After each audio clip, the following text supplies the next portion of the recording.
오늘 본문의 단락은 하나님 말씀에 대한 놀라움으로 시작해서 눈물로 끝납니다.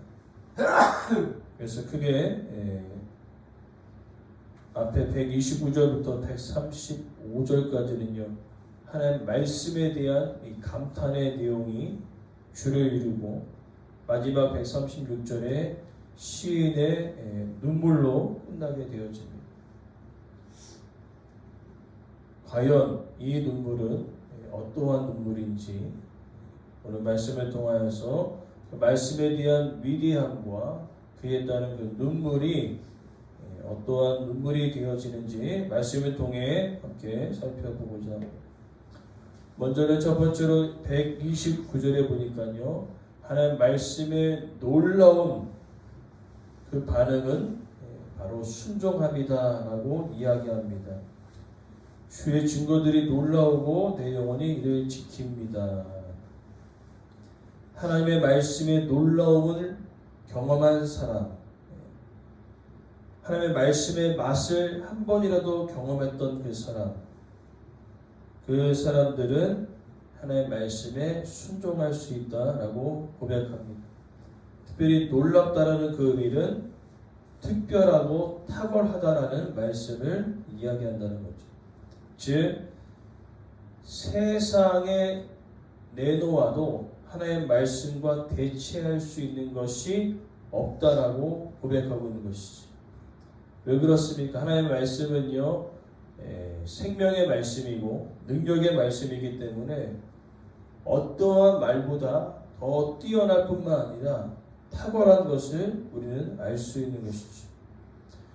그렇기 때문에 이 말씀에 대한 이 놀라움을 경험한 사람은요 자연스러운 반응은 바로 순종으로 이어진다는 것입니다. 왜 그렇습니까? 그 말씀에 대한 가치를 알기 때문에 순종한다는 것이죠. 그러하게 이어지는 표현은 그 말씀이 내 삶 가운데 필요합니다라고 130절부터 131절에 이야기하고 있습니다. 특별히 재미난 표현을 쓰고 있는데 주의 말씀을 열면이라는 단어가 있습니다. 이스라엘 백성들은 천막에 거주하며 이동합니다. 그때 천막을 딱 제치면요 그 어두운 천막, 두꺼운 천막으로 되어 있기 때문에 외부의 빛과 이 모든 것들을 차단하고 보온 효과를 하는데, 그 천막을 걷어낼 때에 강한 빛이 천막에 들어옴을 통하여서 그 안이 밝아집니다. 바로 이와 같이 하나님의 말씀의 빛이 우리를 통과할 때 우리 안에 있는 그 어두움들이 다 물러가고 빛이신 그 하나님의 말씀의 역사가 임하는 것을 자연스럽게 표현하고 있는 것이죠. 특별히 여기 우둔한 사람은요 교만한 사람이 아니라 하나님의 말씀이 비춰졌을 때 그 말씀대로 순종하고자 하는 그 마음을 가진 자를 표현하고 있습니다. 보통은 잠언에는 우둔한 사람과 교만한 사람이 같은 의미를 가지고 있는데, 여기는 다른 의미로 우둔한 이 사람은요 자기가 어떻게 행할지를 모르기 때문에 말씀의 빛이 비춰졌을 때에 그 빛이신 말씀을 따라가는 그런 사람을 표현하고 있습니다. 특별히 성경에 보면요 이 말씀의 빛이 비춰져도 깨닫지 못한 사람들이 있었습니다. 에레미야 선지자가 마지막 유다 왕 시드기야에게 하나님의 말씀을 계속적으로 선포했는데 역대하 36장 12절의 말씀 보니까요 여호와의 말씀을 일러도 겸손하지 아니하였다. 즉 겸손하지 아니하였다는 것은 듣지 아니하였다라는 것이죠. 아무리 말씀의 빛이 비춰져도 교만한 사람은요 그 말씀의 빛을 누릴 수 없는 것이죠. 시드기야는 그처럼 겸손하지 않고 교만하였기 때문에 아무리 말씀의 빛이 비춰져도 그는 깨닫지 못했다라고 이야기하고 있는 것입니다. 그러면서 이어지는 표현은요 그 말씀의 빛이 통과하고 그 말씀을 깨닫는 자들은요, 자연스러운 반응은 그 말씀을 사모하게 되어 있다는 것이죠. 131절에 주의 말씀, 주의 계명들을 사모합니다. 그러면서 또 다른 재미난 표현은 내가 입을 열고 헐떡였다라고 고백합니다. 이 헐떡였다는 그 의미는 광야에서 물을 얻기 위하여서 이리저리 뛰어다니는 그런 모습을 연상하게 합니다. 즉 무엇입니까? 우리의 인생 가운데 이 말씀이 아주 중요함을 깨닫고요. 여기저기 쫓아다니면서 이 말씀이 선포되어지고 말씀의 은혜가 있는 곳을 향하여서 열심히 달려나가는 그런 모습들을 연상하게 되어지죠. 그러나 중요한 것은요, 마지막 때에 하나님은요, 이 말씀에 대하여 냉랭해질 것이라 이야기합니다.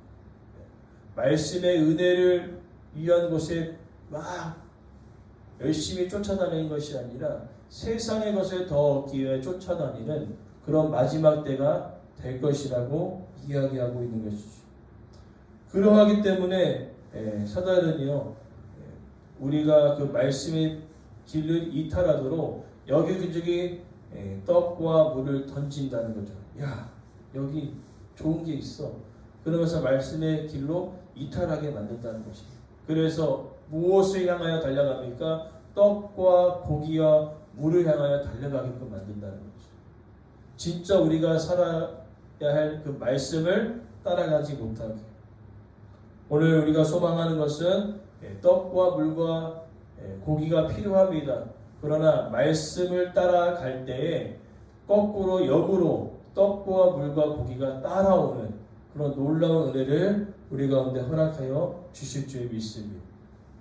그러면서 이어지는 내용은요, 그래서 나는 말씀을 의지하여 살아갈 수밖에 없다라고 132절부터 134절에 이어서 이야기한다는 것입니다.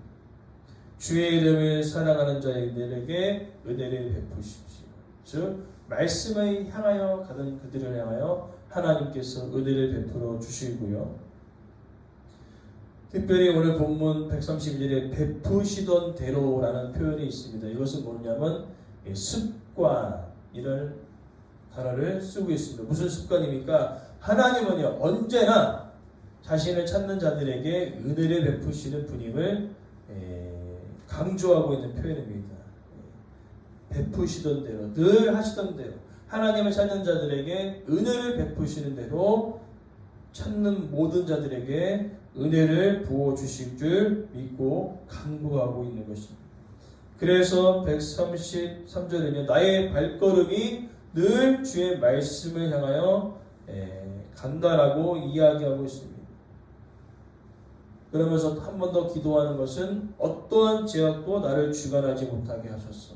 즉 어떠한 것도 내가 말씀의 길로 향할 때 이탈하지 않도록 은혜를 구하는 것이죠. 이것은 우리의 힘과 능력으로 가능한 일이 아닙니다. 아무리 다짐하고 아무리 내가 대단하다고 이야기하지만 사단이 한번 흔들어 놓으면요, 우리는 흔들릴 수밖에 없는 연약한 존재입니다. 그래서 하나님께서는 우리에게 가장 놀라운 것을 주셨는데 그것이 바로 은혜입니다. 그 은혜는 선물이지요. 그러는 가운데 우리가 말씀을 따라가지만 늘 우리가 경험하는 것은 134절의 사람의 박해라는 거죠.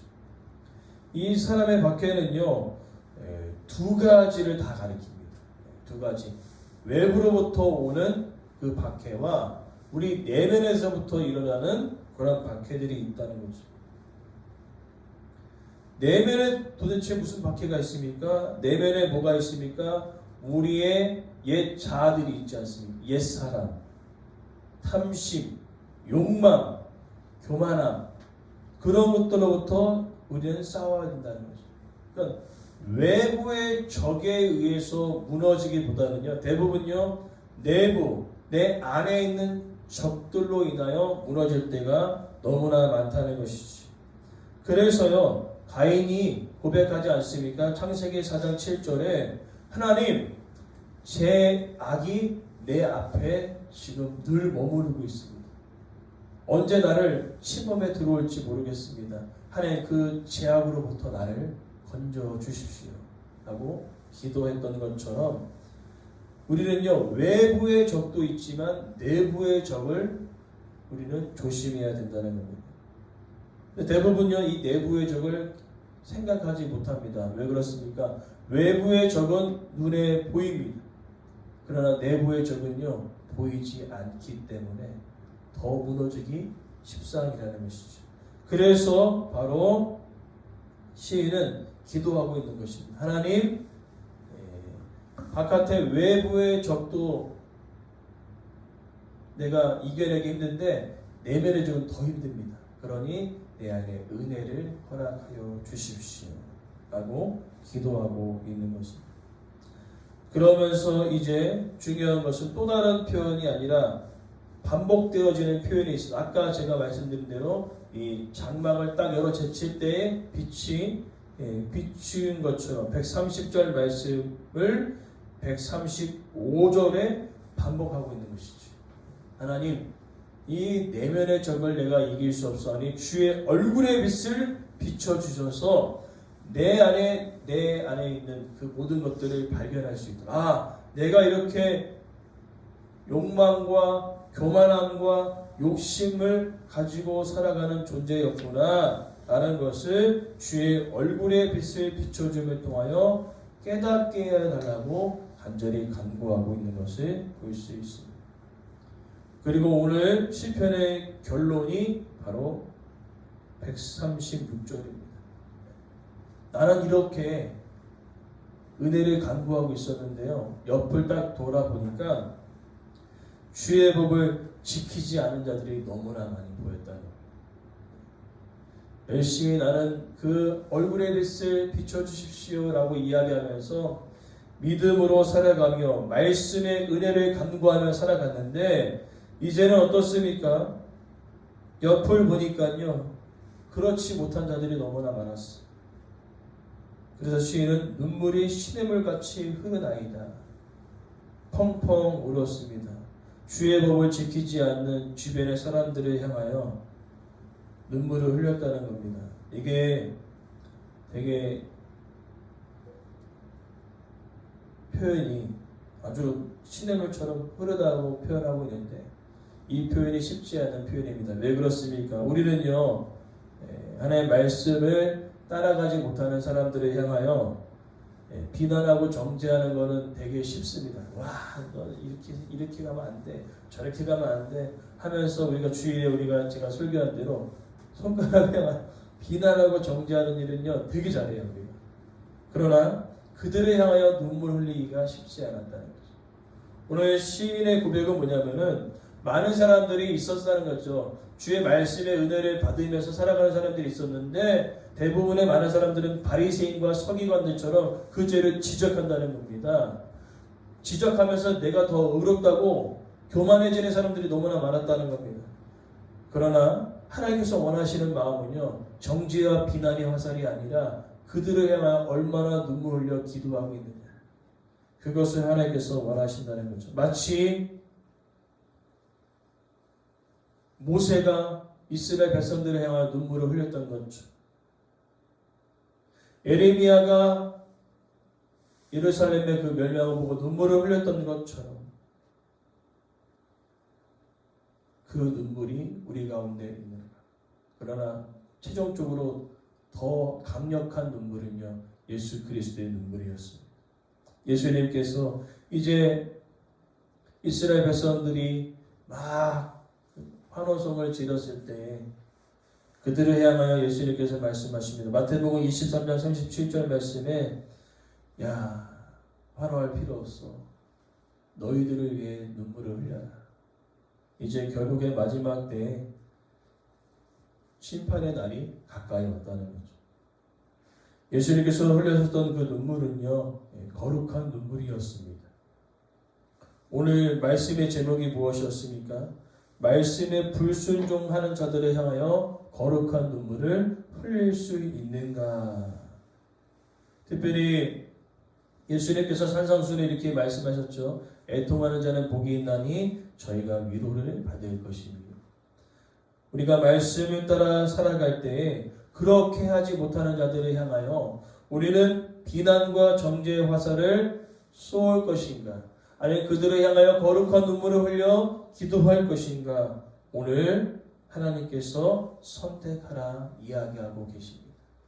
오늘 소망하는 것은 우리가 그 말씀의 은혜를 사모하며 나아갈 때에 주변의 사람들이 그렇게 하지 못한 것을 통하여 비난과 정죄의 화살이 아닌 그들을 향하여 거룩한 눈물을 흘릴 수 있는 그 에레미야와 같은 예수님과 같은 그 거룩한 눈물이 우리 안에 회복되어지기를 간절히 소망합니다.